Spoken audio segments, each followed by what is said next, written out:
I was ready to divorce my wife until I overheard what she told her friends about me. There's a specific kind of silence that fills a home when love is dying. It's not the comfortable quiet of two people who've run out of things to say because they already know each other so well. It's not the peaceful hush of a Sunday morning spent reading separate sections of the newspaper in companionable stillness. No, this silence is different. It's thick, suffocating, the kind that presses against your chest and makes you hold your breath just to avoid disturbing it. Because disturbing it means acknowledging it. And acknowledging it means admitting that something has gone terribly, irreversibly wrong. That was the silence that lived in our house for 6 months before I finally decided to leave. My name is Marcus. I'm 42 years old and I was married to Allah Chen for 14 years before I typed divorce attorney near me into my phone search bar at 2 a.m. on a Tuesday in March. The cursor blinked at me in the darkness of our guest bedroom where I'd been sleeping for 3 weeks by then. And I remember thinking that this was it. This was how it ended. Not with screaming or thrown dishes or dramatic declarations. Just me alone in a room that smelled faintly of lavender potpourri that Isla had placed on the dresser years ago, googling lawyers while my wife slept 20 feet away in what used to be our bedroom. If you've ever felt like a ghost in your own life, you know what I'm talking about. That sensation of walking through rooms you used to fill with presence and realizing that no one would notice if you simply stopped existing there. And that's what the 6 months after I lost my job felt like. I was a senior project manager at a mid-sized tech firm in Seattle. Decent salary, good benefits. The kind of job that allowed us to buy a 3-bedroom house in Ballard with a view of the Sound if you stood on your toes in the upstairs bathroom. The kind of job that made me feel like I was doing something right, like I was building something, providing something, being something. And then in the span of a 15-minute meeting with HR, I wasn't. Market conditions, they said, restructuring, they explained. It's not personal, they assured me, as if there was any way to make being erased from an organization you'd given 8 years of your life to feel impersonal. They gave me a severance package and a cardboard box for my desk items. And I walked out of that building on a gray February afternoon, feeling like I'd been surgically removed from my own identity. I told that evening. We were in the kitchen, her chopping vegetables for a stir-fry, me standing in the doorway with my cardboard box still in my hands like some cliché from a movie about corporate casualties. They let me go, I said. Her knife stopped mid-chop. She turned to look at me, her dark eyes scanning my face for what? Signs of devastation? Anger? I'm not sure what she was looking for, but whatever she saw made her set the knife down carefully, wipe her hands on a towel, and cross the kitchen to hug me. "Oh, Marcus," she whispered into my shoulder. "I'm so sorry." I remember that hug. How her hair smelled like the jasmine shampoo she'd used since we first started dating. How her arms felt strong and certain around me. How for just a moment I felt like maybe we'd be okay because we were we and we had always figured things out before. But that moment passed quickly and what replaced it was something I didn't recognize until much later. The first crack in the foundation. "We'll figure it out," she said, pulling back to look at me. "You'll find something better. This might even be a blessing in disguise." A blessing in disguise. That phrase would echo in my head for months afterward when growing more bitter each time because I didn't find something better. I didn't find anything at all. The job market in tech had contracted just enough that dozens of people with my exact qualifications were all competing for the same handful of positions. I sent out applications every day. It worked. I reached out to former colleagues. I optimized my LinkedIn profile and practiced interview responses and did everything the career counselor from the unemployment office told me to do, and I got nowhere. 1 month passed, then 2, then 3, the severance money dwindled. I started calculating how long our savings would last. Allah was a physical therapist at a clinic downtown and her salary was solid, but it wasn't enough to cover both the mortgage and all our other expenses indefinitely. We'd always been a 2-income household. We'd built our life on the assumption that we'd both keep working, both keep contributing, both keep pulling our weight. Now I was dead weight, and I could feel it in every interaction we had. "Did you hear back from that startup you interviewed with?" She'd ask over dinner, her tone carefully neutral, like she was trying not to pressure me, but also desperately needed good news. "Not yet," I'd say, even though I knew not yet was code for they went with someone else and haven't bothered to send the rejection email. "Okay," she'd respond. And then there would be that silence again, that terrible assessing silence that made me feel like I was being weighed and measured and found wanting. I stopped going to the gym because we'd canceled the membership to save money. I stopped meeting friends for drinks because I couldn't afford to split the tab. I stopped doing a lot of things actually, including most of the things that had made me feel like myself. Instead, I spent my days in a kind of purgatory. I'd wake up after Issa left for work, make coffee, sit at the desk in what we called the office, but was really just a converted spare bedroom, and send out applications until my eyes glazed over. Then I'd scroll through job listings I'd already seen. Then I'd refresh my email. Then I'd check LinkedIn. Then I'd spiral into reading articles about the changing job market and automation and age discrimination and wonder if at 42 I was already obsolete. By the time Isla got home around 6:30, I'd have dinner started because what else did I have to do? And I'd try to act like I'd had a productive day. But she could see through it. I know she could. I could see her seeing through it, which somehow made it worse. "How's your day?" she'd ask, setting her bag down by the door. "Fine," I'd lie. "Sent out some applications, had a phone screen." "That's good," she'd say. But her voice carried this exhausted quality, like she was tired of offering encouragement that led nowhere. We stopped talking about my job search after a while. We stopped talking about a lot of things. Intimacy became a memory. Not just sex, though that disappeared too, gradually and then completely, but the small intimacies that make a marriage feel like a partnership rather than a cohabitation arrangement. We stopped touching each other in passing, stopped asking about each other's days in any meaningful way, stopped laughing at each other's jokes. I'd see her in the morning before she left for work, her face already set in the professional mask she wore for patients, and I'd think, "I don't know who you are anymore." Worse, I'd think I don't know who I am anymore. That's the thing about losing your job when your identity is wrapped up in what you do. I wasn't just unemployed. I was untethered. I was a project manager who didn't manage projects. A provider who didn't provide. A husband who was failing at the one thing I'd always thought I'd be able to do, take care of my family. We didn't have kids. A and I had talked about it early in our marriage, but we'd always found reasons to wait. She wanted to establish her career. I wanted us to be more financially secure. We wanted to travel more first. There was always something, some reason to postpone. And eventually, the conversation just stopped happening. Now, I was grateful we'd waited 'cause at least we didn't have children watching their father dissolve into irrelevance. But that gratitude came with its own poison. The knowledge that if we did divorce, it would be clean. No custody battles, no child support calculations, no little faces we'd have to explain things to. Just the house to sell, the assets to divide, and two people walking away from 14 years like it had been a lengthy but ultimately concluded experiment. I started thinking about divorce seriously sometime around the 4-month mark of unemployment.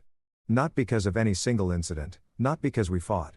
We barely fought at all actually, which in hindsight was part of the problem. No, I started thinking about divorce because I could feel us becoming strangers and I didn't know how to stop it. I'd watched Isla get ready for work in the morning and she'd move through the routine with such efficiency, such complete lack of acknowledgement of my presence that I felt like I was watching her through a window rather than standing in the same room. She'd shower, dress, dry her hair, apply minimal makeup, just enough to look polished and gather her things. All while I sat on the edge of the guest bed pretending to look at my phone. "See you tonight," she'd say from the doorway, not quite meeting my eyes. "Yeah, see you," I'd respond. And she'd be gone, and I'd sit there wondering when exactly we'd become people who said, "See you tonight," instead of, "I love you." I should have said something. I should have stopped her one morning and asked, "Are we okay? Are we still we?" But I didn't because I was afraid of the answer. Because what if she said no? What if she confirmed what I already suspected?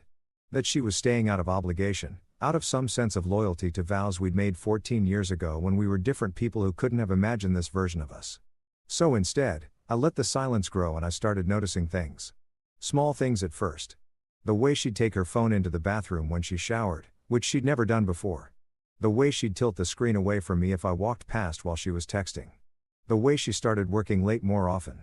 Coming home at 8 or 9 instead of 6:30, smelling like the outside world. Rain and wind and a life I wasn't part of. "Busy at the clinic?" I'd ask, trying to keep my voice casual. "Yeah, we're understaffed," she'd say, which might have been true or might have been a lie. I didn't know anymore, and I didn't trust myself to know. I told myself I was being paranoid. That unemployment had made me suspicious and insecure, that there was no reason to think Isa was being unfaithful just because she seemed distant. But the thought once planted grew roots. I started paying closer attention, noting patterns. She'd check her phone constantly, even during dinner. She'd smile at messages I couldn't see. She'd take calls in the other room, speaking in low tones I couldn't quite make out. And maybe worst of all, she seemed happier. Not when she was with me. With me, she was still that exhausted, distant version of herself. But in general, she had this energy about her, this lightness that I hadn't seen in months. It made me feel sick because if she was happier and I was the main variable that had changed in her life, or rather the variable that had become less employed, less confident, less present, then what did that say? What was I supposed to conclude? I didn't want to be the kind of person who spied on his wife. I really didn't. But desperation makes you do things you never thought you'd do. So, one day after she left for work, I went into our bedroom, her bedroom really, since I'd been exiled to the guest room. And I looked around. I didn't even know what I was looking for. Evidence, proof, some concrete thing I could point to and say, this is why everything feels wrong. Her nightstand held a book about trauma recovery and physical therapy techniques. Her dresser was neat, organized, completely ordinary. Her closet showed no signs of secret date outfits or hidden lingerie. I felt like an intruder in what had once been my own space, and I felt pathetic for being there at all. But then I saw her journal. Allah had kept a journal for as long as I'd known her. Nothing dramatic or daily diary-ish, just occasional entries when she needed to process things. She'd told me about it early in our relationship, back when we were still learning each other's rhythms and secrets, and she'd even read me a few entries once, sweet things about trips we'd taken, thoughts about her career goals. The journal was on her nightstand, a leather-bound notebook with a ribbon bookmark. And I knew that reading it would be a violation, that whatever trust we had left would evaporate the moment I opened that cover.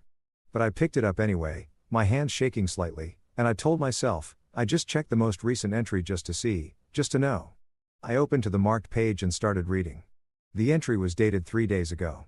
I don't know how much longer I can do this.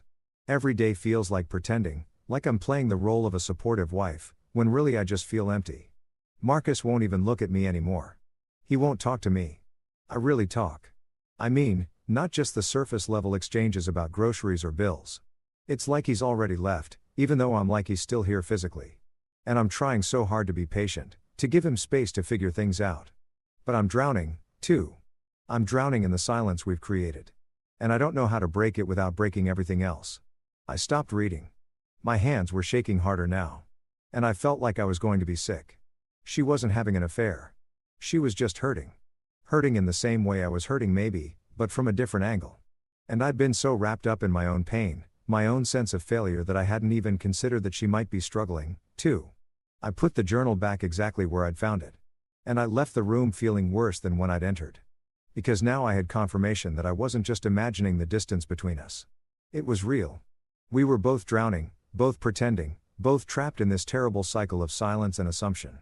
And I still didn't know how to fix it. So, I did what seemed logical at the time, which in retrospect was possibly the worst decision I could have made. I decided that maybe the kindest thing, the most honest thing, would be to just end it.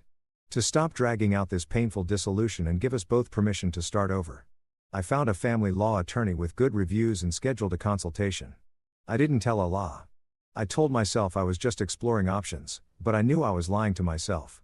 I was ready to sign papers and divide assets and tell people that it just didn't work out, which is what people say when they're too tired to explain the 1,000 small cuts that bled a marriage dry. The consultation was on a Thursday afternoon. The attorney's office was downtown in one of those buildings with 2 bright fluorescent lighting and generic landscape paintings on the walls. The attorney herself, a woman in her 50s named Patricia Kowalski, was kind but direct. "How long have you been married?" she asked, pen poised over a legal pad. 14 years. Children? No. Shared assets, a house, cars, savings accounts, what's left of them? The usual. She nodded, making notes. And is this an amicable separation? Are you both in agreement? I hesitated. I haven't told her yet that I'm filing. Patricia looked up at me, her expression neutral, but assessing. "Mr. Chen, it's Marcus. Marcus Holland." Issa kept her last name. "Marcus. Then I need to be clear with you about something. Washington is a no-fault state, which means you don't need a specific reason to file for divorce, and you don't need your spouse's permission. However, if this comes as a surprise to her, it can complicate matters significantly. Have you two discussed the possibility of divorce, separation, counseling? We've barely discussed anything. I admitted that's part of the problem. Then I'd strongly recommend at least having a conversation with her before you file. Not for legal reasons. You have every right to proceed, but for practical and emotional ones. Divorces go more smoothly when both parties have time to process and prepare." I left the consultation with a folder full of paperwork and a sick feeling in my stomach. But I also left with determination because Patricia was right. I needed to tell Allah. I couldn't just ambush her with divorce papers. Whatever else had gone wrong between us, I owed her honesty. I planned to tell her that Friday evening. I'd rehearsed various versions of the conversation in my head, calm, rational, explaining that we'd both be happier apart, that we'd grown into different people, that sometimes love wasn't enough. But Friday came and I couldn't do it.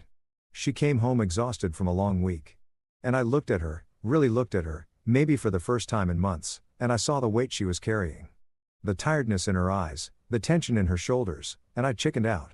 Saturday, I told myself I'd do it Saturday, but Saturday was her friend Lauren's birthday, and Issa had plans to go to Lauren's house for dinner with a group of women I'd met a handful of times over the years. She seemed almost excited about it, which was such a rare thing to see from her lately that I didn't want to ruin it by dropping divorce talk into her afternoon. So, I told her to have fun, and she left around 5 o'clock wearing jeans and a blue sweater I'd always liked. And I was left alone in our too quiet house with my coward's guilt. I spent the evening the way I'd spent most evenings lately, cooking something simple, pasta with store-bought sauce, eating while watching YouTube videos I wouldn't remember 5 minutes later, cleaning up, and then retreating to the guest bedroom with my laptop. Around 10 o'clock, my phone buzzed with a text from Allah. Staying a bit later. Don't wait up. Short, functional. The kind of message you send to a roommate, not a spouse. I texted back, okay, have fun. And then I lay there in the guest bed staring at the ceiling, thinking about how I'd tell her the next day. Sunday morning, maybe, or Sunday afternoon. Definitely Sunday. I must have dozed off around 11 o'clock because the next thing I was aware of was the sound of the front door opening and closing. I glanced at my phone. 12:47 a.m. I heard Issa's footsteps moving through the house, slightly uneven, like maybe she'd had a couple of glasses of wine. I heard her go to the kitchen, heard the tap run, heard the familiar sounds of her nighttime routine filtering through the walls, and then I heard voices, plural. I sat up confused. Had she brought someone home? But I'd only heard the front door open once, and I would have heard multiple sets of footsteps, multiple voices saying good night. The sound was coming from the living room. Isla's voice and at least two others, female voices. And then I realized she'd started a video call. The walls in our house weren't thick. And the guest bedroom shared a wall with the living room. If I stayed quiet, I could hear her clearly. I should have put in headphones. Should have turned on music or gone to the bathroom or done anything other than what I did, which was sit there in the dark and listen because what I heard changed everything. I just needed to vent, Issa was saying, her voice thick with emotion. I hadn't heard from her in months. Sorry for calling so late. Don't apologize, another voice said. Lauren, I recognized. That's what we're here for. What happened? Nothing happened. That's the problem. Issa's voice cracked slightly. It's been 6 months of nothing happening. 6 months of watching him disappear, piece by piece, and I don't know how to stop it. There was a pause. Then a third voice, Jenna maybe, said gently. You're talking about Marcus? Of course I'm talking about Marcus, Issa, and I could hear her crying now, soft but unmistakable. I'm watching my husband vanish right in front of me, and I don't know what to do. He won't let me in. He barely speaks to me. He looks at me like I'm the enemy, and I don't know what I did wrong. My chest tightened. I felt like I was eavesdropping on something sacred and terrible. You didn't do anything wrong, Lauren said firmly. He lost his job, Allah. That's traumatic. He's probably depressed. I know that, Isla said, her voice raw. I know that. But what am I supposed to do? I've tried everything. I've tried giving him space. I've tried asking him how he's feeling. I've tried pretending everything's normal so he doesn't feel pressured. Nothing works. He just retreats further. Have you suggested therapy? Jenna asked. He won't go. I brought it up once and he looked at me like I'd suggested he admit himself to an institution. And I get it. I understand that men, especially men like Marcus, have this whole thing about mental health being a weakness, but watching him suffer without help is killing me. Is he looking for work? Lauren asked. Every day, Issa said, he sends out applications, he networks, he does everything right, and nothing is working. And I can see it breaking him. I can see him looking at himself like he's worthless. Like because he doesn't have a job and he's not a person anymore. And I want to shake him and tell him that I don't care about the money, that I don't care about the job, and that I just want him back. But he won't believe me. I was frozen in the guest bed, my heart pounding so hard I was sure it would give me away. Do you think he knows how you feel? Jenna asked quietly. There was a long silence. Then Isla said in a voice so small everyone almost didn't hear it. I don't think so. I think he thinks I'm judging him or that I'm disappointed in him. And maybe at first I was frustrated. Not disappointed, just frustrated because we were supposed to be partners. You know, we were supposed to figure things out together. But he shut me out so completely that I couldn't even try to help. And now what? Lauren prompted. Now I think he's given up on us. Issa whispered. He moved into the guest room. He barely looks at me. He answers in monosyllables. It's like living with a ghost who resents me for being alive. She was sobbing openly now, and I could hear her friends murmuring comfort, but I couldn't focus on their words because my mind was reeling. She thought I had given up on us. I love him, Issa said, her voice breaking. I love him so much it physically hurts. I love the man he was, and I love the man he could be again if he just let himself believe he's worth something. But I'm exhausted and I'm lonely and I don't know how much longer I can keep trying to reach someone who doesn't want to be reached. Have you thought about what comes next? Jenna asked carefully. If things don't change, another pause. Then I've thought about separation, about whether staying is hurting us both more than leaving would. But I can't do it. I can't walk away. Not yet. Not when I know he's drowning and just needs someone to believe in him. But what if he never lets you? Lauren asked. What if he stays like this? Then I guess I'll have my answer. Issa said quietly. I'll know that whatever we had, whatever we built wasn't strong enough to survive but I need to know I tried everything first. I need to know that if we end, it's not because I gave up. God, Aya, Jenna said, you're stronger than I would be. I'm not strong, Allah said. I'm terrified. I'm terrified that one day I'll wake up and realize we waited too long. That we let the silence kill us. I'm terrified that he's already decided I'm not worth fighting for. And I'm terrified that I'm going to lose the only man I've ever loved because he won't let me love him. The conversation continued, but I couldn't hear it anymore over the roaring in my ears. I sat in the dark guest bedroom, my wife's words echoing in my head, and I felt like the biggest fool who'd ever lived because she just described in painful detail exactly how I'd been feeling. The fear, the loneliness, the sense that we were losing each other. But from her perspective, from the other side of the wall I'd built between us, I'd thought she was disappointed in me, resentful, distant by choice. But she was distant because I'd pushed her away. She was exhausted because she'd been trying to reach me while I retreated. She was lonely because I decided somewhere along the way that I was protecting her from my failure by not burdening her with it. I'd been so consumed by my own pain that I hadn't seen hers. And I'd been planning to serve her with divorce papers. I'd been planning to walk away from someone who loved me so much it physically hurts. The realization hit me like a physical blow. I felt nauseous, ashamed, horrified at myself. I heard her end the call, heard on her moving around the living room, and then heard her footsteps in the hallway. They paused outside the guest bedroom door. I held my breath, wondering if she'd knock, if she'd come in. If this would be the moment when everything finally broke open. But after a few seconds, she moved on and I heard the master bedroom door close softly. I lay back down, but there was no possibility of sleep. My mind was racing, replaying everything. The past 6 months, the past 14 years, every moment of silence and assumption and failure to communicate. I'd been ready to throw away my marriage because I'd assumed I knew what Issa was thinking, what she was feeling, what she wanted, and I'd been completely catastrophically wrong. The next morning, Sunday morning, the day I'd planned to tell her I wanted a divorce. I woke up with a clarity I hadn't felt in months. I couldn't undo the past 6 months. I couldn't take back the distance or the silence or the pain. But I could stop making things worse.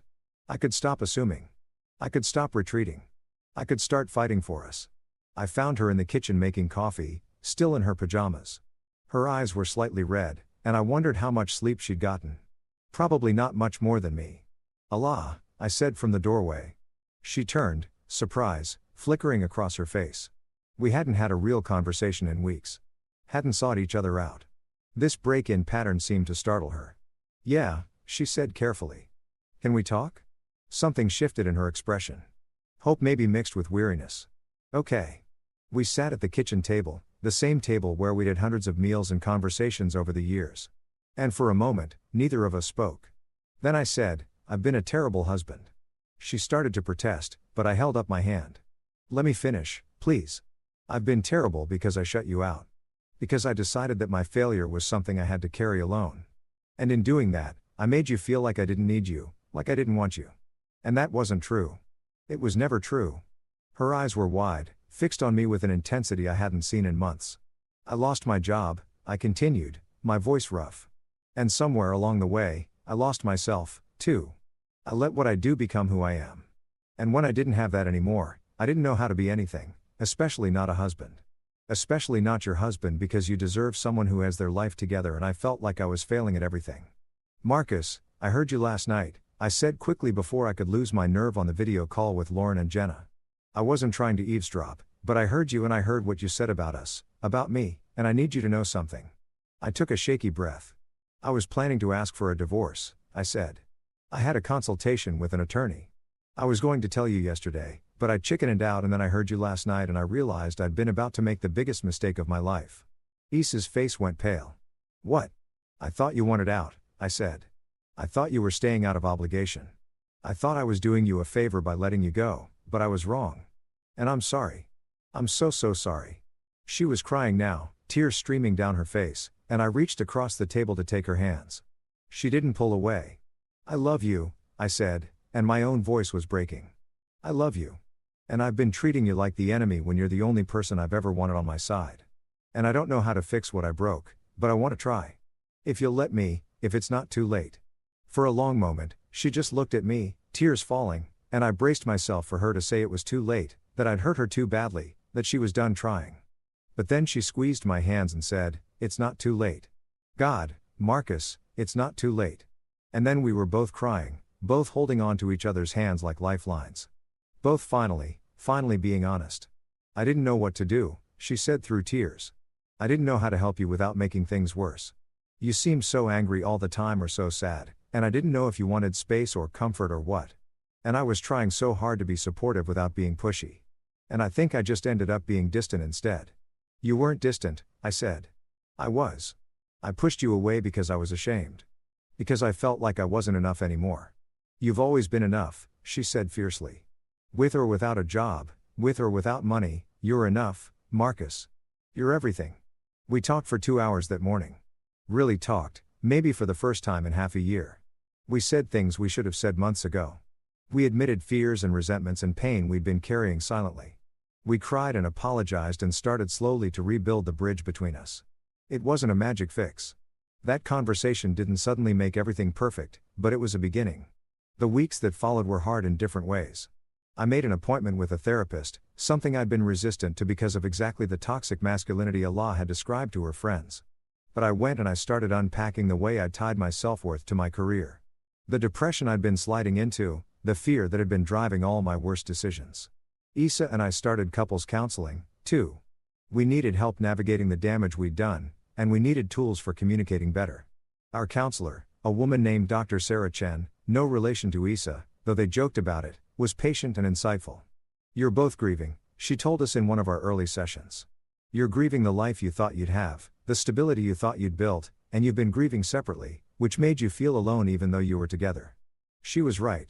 We'd been in parallel pain, close enough to touch, but somehow unable to reach each other, but slowly with work, we started reaching. I stopped sleeping in the guest room. That was Allah's idea, actually. About 3 weeks after our kitchen table conversation, she stood in the doorway of the guest room while I was getting ready for bed and said, "I want you back in our room. If you want to be there, I want to be there," I said immediately. That first night back in our bed was strange. We lay there in the dark, not touching at first. Both of us hyper-aware of the space between us. But then Allah reached out and took my hand and I squeezed back and it felt like something essential clicking back into place. We started small, holding hands while watching TV, cooking dinner together, asking each other real questions, and giving real answers instead of the surface-level exchanges we've been trading. "How is therapy?" she'd ask. "Hard," I'd say. We talked about shame today, about how I've been carrying this belief that I'm only valuable if I'm productive. "What did your therapist say?" "That it's a lie. That my value isn't conditional. That even if I never worked another day in my life, I'd still be a person worth loving." "She's right," Aya would say, squeezing my hand. "She's absolutely right." And slowly, so slowly, I started believing it. I kept looking for work, but with less desperation. I expanded my search beyond project management, started considering adjacent fields, even took on some freelance consulting gigs that paid barely anything, but gave me something to do, something to contribute. And somewhere around the 2-month mark after our kitchen table conversation, something shifted. I realized I was happy. Not because my circumstances had changed. I still didn't have a full-time job. We were still living carefully on Issa's salary and my dwindling savings, but because I'd stopped measuring my worth by external metrics. Because I had my wife back. Because we were building something real again. One evening about 3 months after I'd overheard that phone call, Allah and I were sitting on our back porch watching the sunset. She was curled up next to me on the old love seat we'd bought at a yard sale years ago, her head on my shoulder, my arm around her waist. "I've been thinking," she said quietly, about how close we came to losing this." I tightened my arm around her. "Me, too. I'm glad you heard me that night," she said. "I mean, I'm mortified that you heard me ugly crying to my friends about our marriage. But I'm glad because I don't think I could have said those things to you directly. Not then. I was too scared. I'm glad I heard too," I said, even though it was the most painful thing I've ever experienced. "Because it was exactly what I needed to hear. That you still loved me. That you hadn't given up. That I wasn't the only one fighting to hold on." She lifted her head to look at me. "I never gave up. I was tired and sad and lonely, but I never stopped loving you. Not for a second." "I know," I said. "I know that now." She kissed me then, soft and sweet. And I felt something settle in my chest. Something that had been twisted and wrong for months. "What do you think would have happened if you hadn't heard me?" she asked after a moment. "If you'd gone through with the divorce," I considered it. "I think we both would have been miserable. I think we would have spent the rest of our lives wondering what would have happened if we just talked to each other, if we'd been braver." "I don't want to live like that," she said, avoiding hard conversations because they're uncomfortable. "Me neither," I said. "So, we make a deal. No more silence. No more assuming. If something's wrong, we say it. Even if it's scary, especially if it's scary." She held out her pinky. "Deal." I linked my pinky with hers and we sat there as the sun painted the sky orange and pink, and I thought about how close I'd come to throwing this away. I got a job offer 4 months after our kitchen table conversation. It wasn't the job I'd been expecting to get. It was with a non-profit that did technology training for underserved communities, and the pay was about 30% less than what I'd been making before. But the work was meaningful. The team was great. And the director who hired me said something during my final interview that stuck with me. "We're not looking for someone who knows all the answers. We're looking for someone who's willing to figure things out alongside the communities we serve. Someone who's humble enough to learn." Humble. That was a word I'd learned a lot about in therapy. I took the job and I loved it almost immediately. It was different from corporate project management. Messier, less predictable, more human. But that was exactly what I needed. Issa was thrilled. Not because of the paycheck, though the financial relief helped, but because she could see I was excited about something again.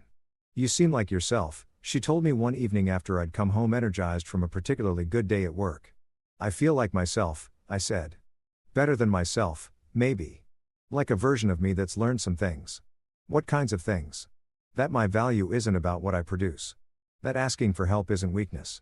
That marriage is about being honest even when it's hard. That the person I married is the best thing that ever happened to me." And I almost let her go because I was too proud to admit I was struggling. She smiled. The real smile that reached her eyes, the one I'd missed so much during those dark months. "We almost let each other go," she corrected. "We both made mistakes, but we're here now, and that's what matters."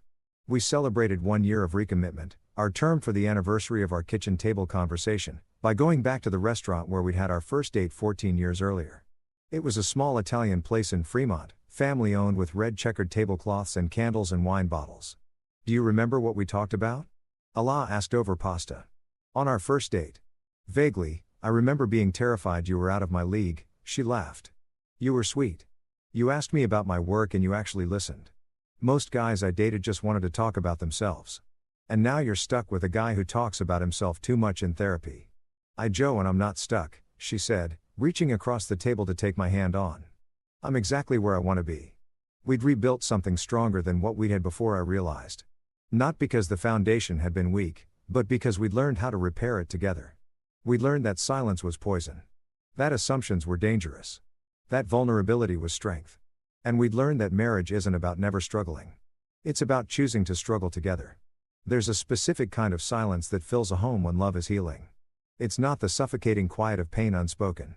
It's not the tense absence of words that need to be said.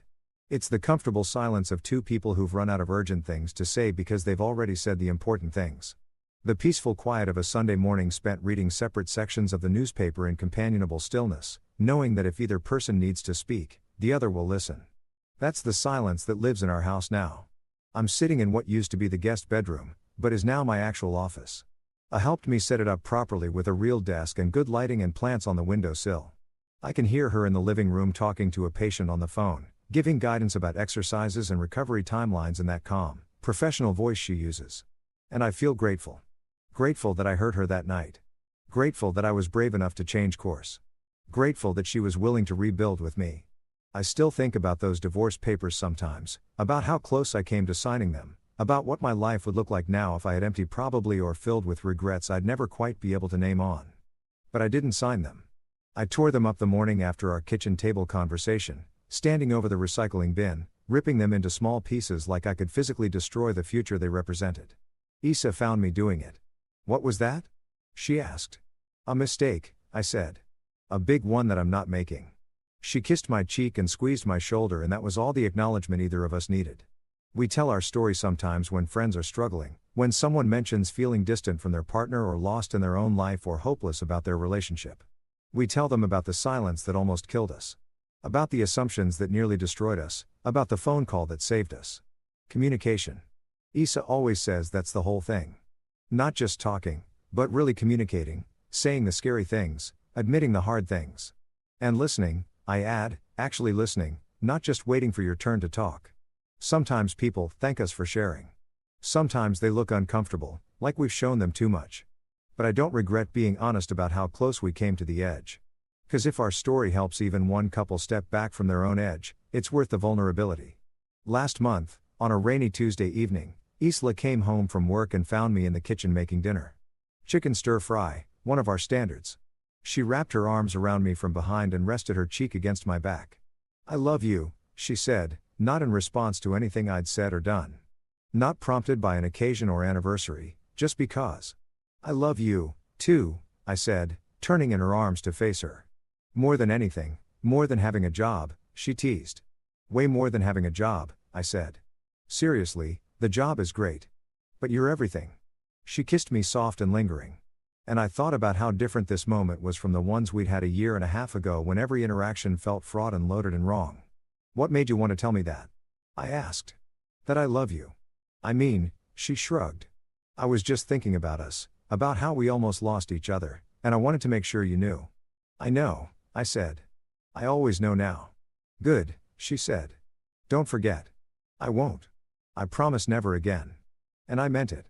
If you've ever felt like a ghost in your own life, I hope you know you're not alone.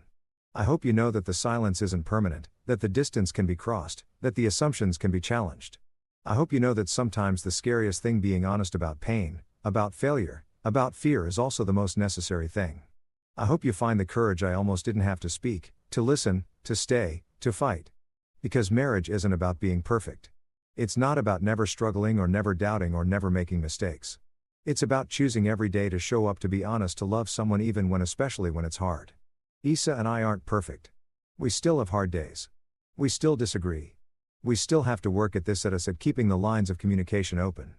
But we're committed to each other, to the work, to the belief that what we have is worth fighting for. And on the hard days when I'm tempted to retreat into silence or assumption or pride, I remember that phone call. I remember hearing Isla say she loved me so much it physically hurts. I remember how close I came to walking away from that love. And I remember that I tore up those divorce papers for a reason, because some mistakes are too big to make. And losing Isla would have been the biggest mistake of my life. So instead, I choose to stay. I choose to speak. I choose to love her loudly and clearly every day for the rest of my life. And she chooses the same. That's the thing about marriage, I think. It's not about the big romantic gestures or the perfect moments or the fairy tale ending. It's about the choice, the daily deliberate, sometimes difficult choice to keep choosing each other. We choose each other every day, even on the hard days, especially on the hard days. And that makes all the difference. The rain has picked up outside, drumming against the windows in the steady rhythm that's common in Seattle autumns. I can hear Isla moving around in the kitchen now, starting dinner, even though I said I'd cook tonight. I close my laptop and head to join her. And when I enter the kitchen, she looks up and smiles. The real smile, the one that says, "I'm home." "Hey," she says, "I thought you were working." "I was, but I heard you in here and I wanted to help. You just want to make sure I don't burn the chicken like last time." She teases that, too. I admit, and she laughs. We cook together, moving around each other with the ease of people who've learned each other's rhythms. We talk about our days, the frustrating parts, the funny parts, the mundane parts. We talk about weekend plans and grocery lists, and whether we need to finally replace the bathroom faucet that's been leaking. Normal things, daily things, the small conversations that make up a life together. And as we sit down to eat, I realize this is what I almost lost. Not the big moments or the dramatic declarations, but this. The ordinary magic of sharing a meal with someone who knows you and loves you anyway. What are you thinking about? Allah asks, noticing my expression. How lucky I am, I say honestly.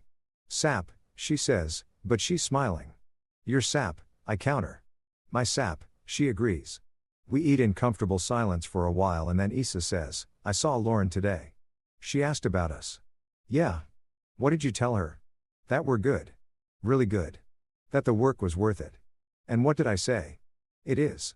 She reaches across the table to squeeze my hand and I squeeze back and I think about how this simple gesture, the reaching out, the connection, the physical reminder that we're together is something I took for granted before. Something I'll never take for granted again. After dinner, we clean up together and then we settle on the couch with tea and a movie neither of us has seen. Halfway through, Isla falls asleep against my shoulder, her breathing deep and even. And I carefully extract my arm to grab a blanket and drape it over her. I should probably wake her and suggest we go to bed, but I don't. I just sit there watching her sleep, feeling the weight of her head on my shoulder, and I let myself feel grateful. Grateful for second chances. Grateful for uncomfortable truths overheard at the exact right moment. Grateful for a woman who loved me even when I made it nearly impossible. Grateful for the courage we both found to try again. The movie plays on, but I'm not watching it. I'm watching my wife and I'm thinking about all the versions of this moment that could have existed if I'd made different choices. In one version, I'm alone in an apartment somewhere eating takeout and wondering what Issa is doing, whether she's happier without me. In another version, we're going through the motions of a dead marriage, living parallel lives in the same house, too stubborn or scared to acknowledge what we've lost. But in this version, the real version, the one we fought for, we're here together, healing, growing, learning to love each other better every day. This is the version I choose.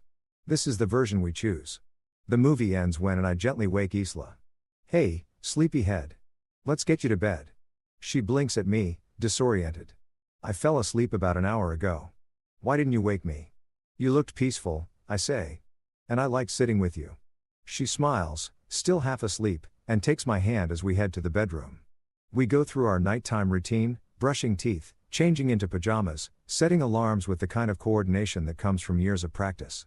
And then we're in bed in the dark and Isla curls up against me like she's been doing for the past year.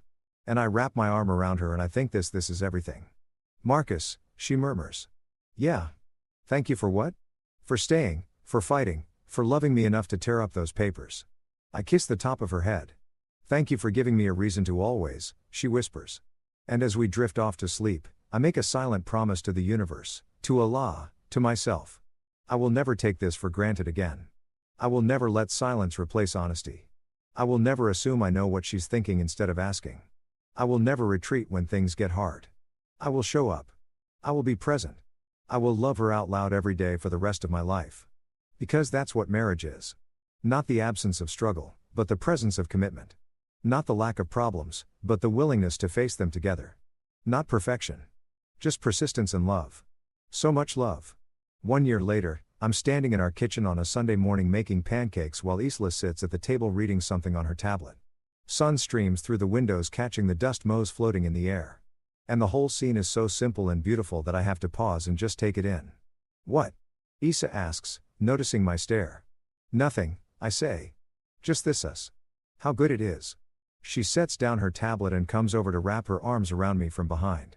It is good, isn't it? The best, I say. We've been in a good place for a while now. More than a year since our kitchen table conversation. More than a year since I tore up those divorce papers. And every day has been a choice to keep building, keep communicating, keep loving each other better than we did the day before. It hasn't been perfect. We've had arguments and frustrations and moments when the old patterns threaten to resurface. But we've also had tools now, therapy, communication techniques, a shared commitment to honesty that help us navigate the rough patches without falling back into silence. My job at the nonprofit has been incredible. I was promoted to director of programs last month, which came with a modest raise and a lot more responsibility. But more importantly, I wake up excited to go to work most days, which is something I'd never experienced in corporate life. Issa's practice has been thriving. She took on a more senior role at her clinic, mentoring younger therapists and developing new treatment protocols. I can see how much she loves it, how fulfilled she is by the work. And we've started talking about kids again. Not urgently, not with pressure, just exploring the possibility. Opening the conversation back up after years of letting it lie dormant. I think we'd be good parents, Issa said a few weeks ago, lying in bed after a particularly nice dinner with friends who'd brought their toddler along. I think we've learned enough about communication and partnership that we could actually handle it. You think? I asked. I think, she said. If you want to. I want to, I said. Not right away, but someday soon. Yeah. She'd smiled at me in the dark, and I'd seen the future there. Not the perfect Pinterest-worthy version, but the real one. The messy, beautiful, hard, wonderful reality of building a life together. Now, as I flip pancakes and Allah moves back to the table with her coffee, I think about how I almost missed this. How I was hours, maybe minutes, away from setting into motion a series of events that would have destroyed the best thing in my life. And I think about that night, the night I overheard her on the phone, and how it felt like the universe intervening, giving me information I needed, showing me the truth I'd been too scared to see. You know what? I realized, I say, plating the pancakes and bringing them to the table. What's that? Issa asks, accepting her plate with a smile. That the worst night of my life was also the best night of my life. She knows immediately what I'm talking about. When you heard me crying to Lauren and Jenna. Yeah, it was awful hearing how much pain you were in, realizing how badly I'd failed you. But it was also the wake-up call I needed. The thing that made me stop and actually look at what I was about to throw away. Divine intervention, she says with a slight smile. Maybe, I say, or just dumb luck. Either way, I'm grateful. We eat in comfortable silence for a few minutes and then Issa says, I'm grateful too, for you, for us, for the fact that we were both willing to do the work even when it was hard. We're pretty great, aren't we? I joke. The greatest, she agrees. And as we sit there in our sunny kitchen, eating pancakes on a random Sunday morning, I realize this is what happiness looks like. Not the big moments or the grand gestures, but this. The simple pleasure of breakfast with someone you love. Someone who's seen you at your worst and chose to stay. Someone who fought for you when you'd stopped fighting for yourself. Someone who loves you not in spite of your flaws, but because of your whole, complicated, beautiful self. That's the real fairy tale, I think. Not the prince and princess riding off into the sunset, but the couple who stumble through the dark forest together, moon, who get lost and scared and angry and who choose every day to keep walking side by side. That's us. That's our story. And I wouldn't change a single page. Epilogue. 3 years later. Our daughter Maya is 18 months old and currently covered in spaghetti sauce, banging her sippy cup on her high chair tray like it's a drum. Allah is trying to wipe her face while Maya shrieks with laughter and squirms away, and I'm standing in the doorway with my phone out recording the chaos. You're not helping. A call's over to me, but she's laughing too. I'm documenting, I say, for posterity for her future therapy sessions.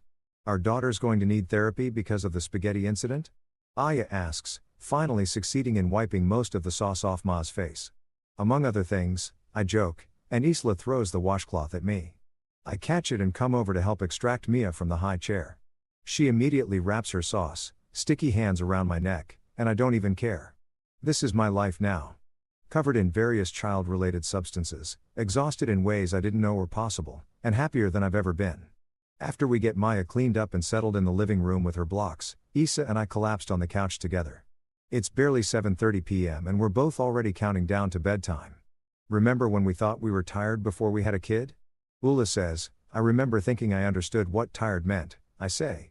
I was adorably naive. She laughs and leans against me. Worth it, though. So worth it. I agree. Watching Maya stack blocks with intense concentration and her little tongue poking out the side of her mouth the way Issa's does when she's focused on something. We'd gotten pregnant about 6 months after we started trying. The pregnancy had been relatively smooth and Maya's birth had been well intense and terrifying and the most amazing thing I'd ever witnessed. Watching Isla bring our daughter into the world had given me a whole new level of respect for what she was capable of. And being a parent had given me a whole new understanding of what unconditional love meant. It had also tested our marriage in new ways. The sleep deprivation, the stress, the complete upheaval of our routine, it all could have driven us apart if we'd let it. But we didn't let it. We remembered the lessons we'd learned during our dark period. We communicated. We asked for help when we needed it.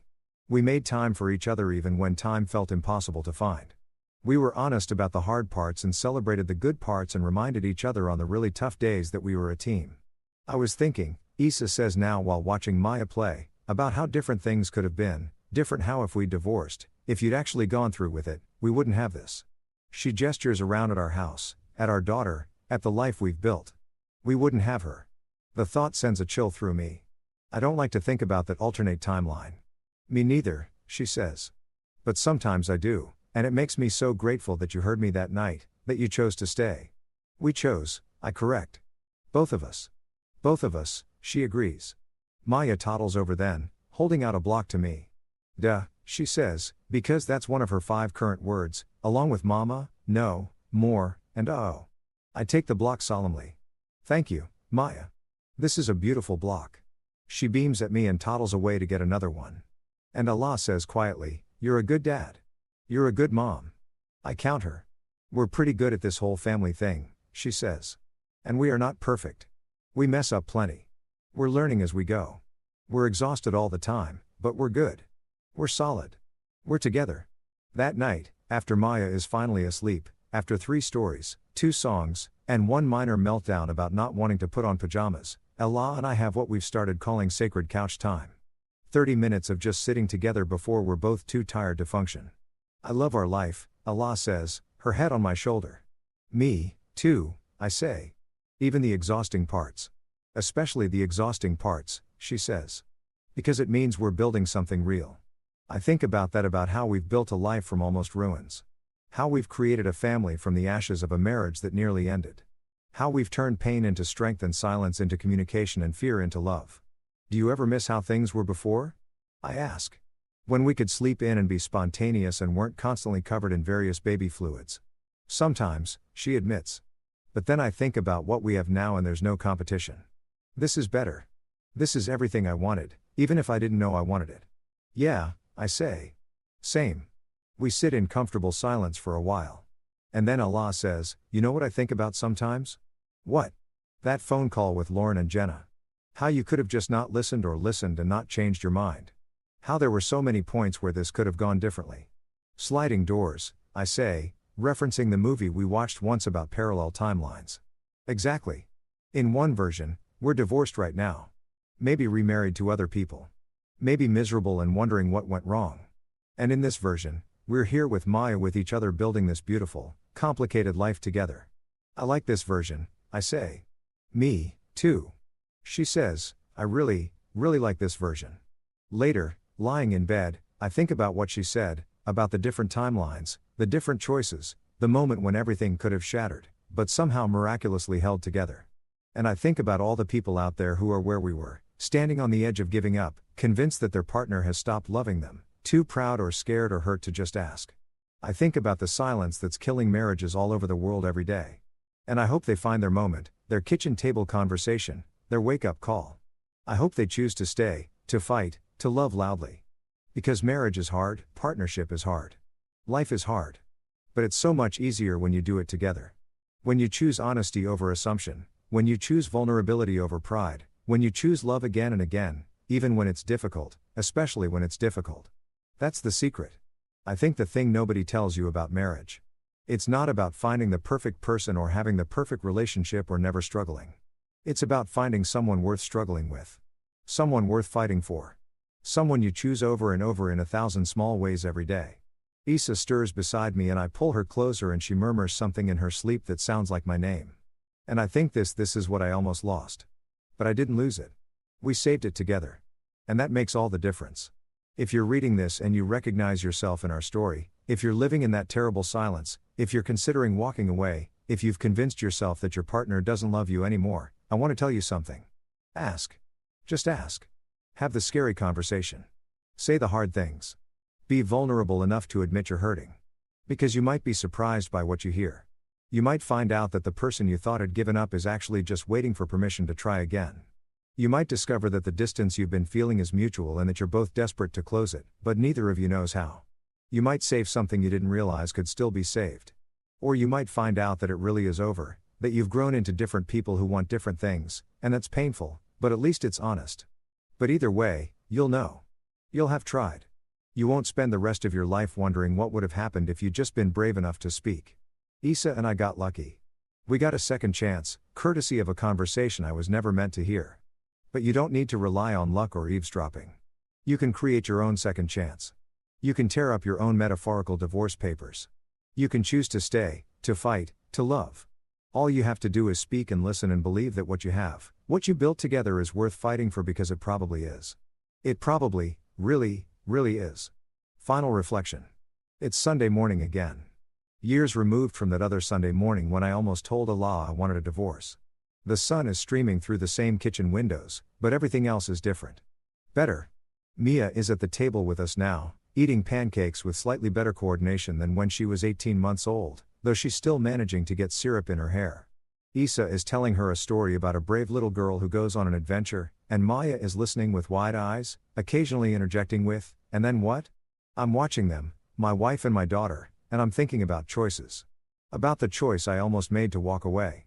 About the choice Isa made to keep loving me even when I made it nearly impossible. About the choice we both made to do the hard work of rebuilding. About all the small choices we've made every day since then, to keep choosing each other. And I'm thinking about how marriage is really just that, an infinite series of choices. To stay or to go, to speak or to stay silent, to assume or to ask, to give up or to try again, to love or to let fear win. Every day we make these choices, sometimes consciously, sometimes without even realizing it. And the accumulation of those choices, thousands and thousands of them over years, becomes your life, becomes your love story, becomes your family. I chose well in the end. We both did. But it was so close. Daddy, more syrup, Mia demands, holding out her plate. Say, please, Isla prompts. Please, Mia says, beaming. I pour more syrup and Isla catches my eye over our daughter's head and she smiles at me with so much love and warmth that I feel it in my chest. I love you. I mouth. I love you. She mouths back. And Maya, oblivious to our exchange, goes back to demolishing her pancakes with the enthusiasm that only a small child can muster for breakfast foods. This is it. This is the life I almost lost. The family I almost never had. The love I almost threw away. And I'm grateful. So grateful that I was in the right place at the right time to overhear the truth I needed to hear. That Allah loved me, that she hadn't given up, that we were worth fighting for. That's the real story, I think. Not that I was ready to divorce my wife, but that I heard what she really felt and chose to fight instead. That we both chose to fight and we won. Not against each other, but against the silence and the fear and the pride that almost destroyed us. We won our marriage back. And that victory, quiet and private and unwitnessed by anyone but us, is the most important thing I've ever done. The best choice I've ever made. The greatest love story I'll ever live. So if you're out there standing where I stood, contemplating walking away, stop, listen, ask, fight. 'Cause the person you're about to leave might be waiting for the exact same thing you are. Permission to try again. Hope that it's not too late. Proof that you still care. And if you give them that, if you're brave enough to be vulnerable and honest and scared together, you might just save something beautiful, something worth saving, something that years from now you'll look back on and think, thank God we chose each other. Thank God we stayed. Thank God for second chances and scary conversations and the courage to try again. Thank God for love. The messy, imperfect, hard-won kind. The kind that saves you when you're drowning. The kind that rebuilds what's broken. The kind that says, I choose you even when it's difficult. Especially when it's difficult. That's the kind of love worth having. That's the kind of love worth fighting for. And that's the kind of love I have with Allah. Still, always forever.